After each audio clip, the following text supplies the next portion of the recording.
What's up, guys, and welcome back to Beyond the Void Horror Podcast. My name is Alex, and today we're going to be doing a spoiler-free review of a movie called Huesera, The Bone Woman. Let's check it out.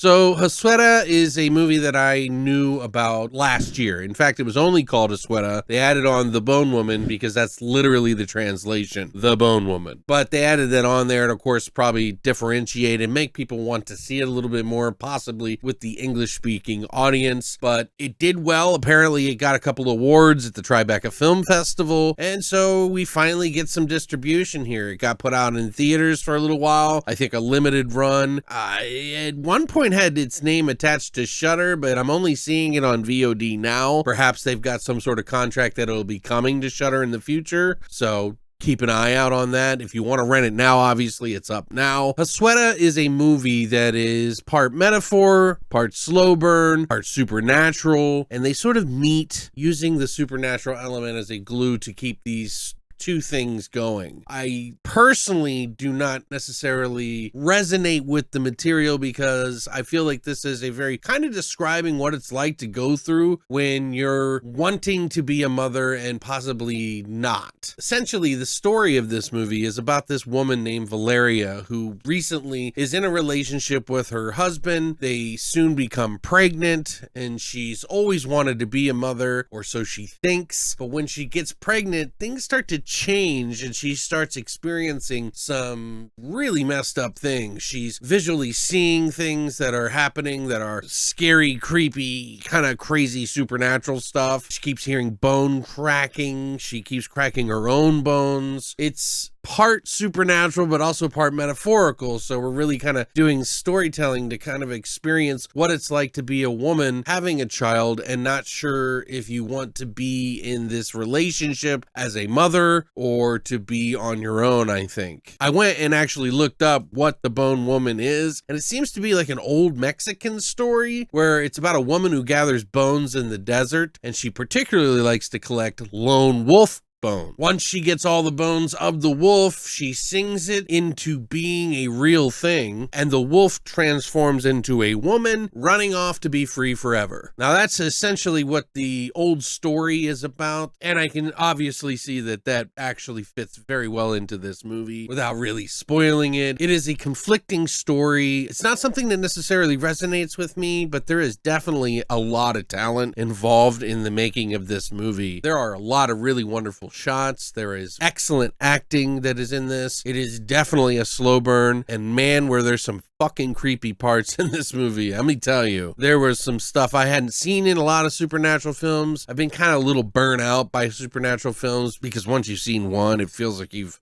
seen them all, but I guess I was wrong on that. I haven't seen them all, and this one kept my attention for the most part of the entire movie, but it is going to be a little rough on some people because it may not be the material that they're looking to experience. I still think it's a competently, very well made film that does scares very well. The film is calling itself drama horror. When I looked it up online, it called it mystery thriller, so you know, it's kind of loosey-goosey on there, but I think human experience is a huge thing. What we think our life is going to become sometimes can be very terrifying, whether it be the end of life, the beginning of life, or somewhere in between. And I think that horror can be very like a wide scale of different types of things. Now, this isn't to say there isn't horrific things in the film. There definitely is. I don't want you guys to feel that way. There is some stuff like people crawling around on the floors, like people, it was really unsettling. There was a couple of startling moments, but nothing like a jump scare movie necessarily. There's just a lot of stuff in the background that just really kind of creeps you the fuck out. I think this is probably a bigger movie for those who might resonate with it a little bit more. Definitely, you know, it is a very strong feminine movie. There are women out there that don't necessarily want to give birth, and I'm sure it's something that is hard to struggle with. This is just me just kind of guesstimating on what this movie in particular was about. I'm not really spoiling anything, but you know, it's just really really kind of harping on that sort of message in this movie. There are a lot of different characters, a lot of family members in this movie, a lot of old friends and things like that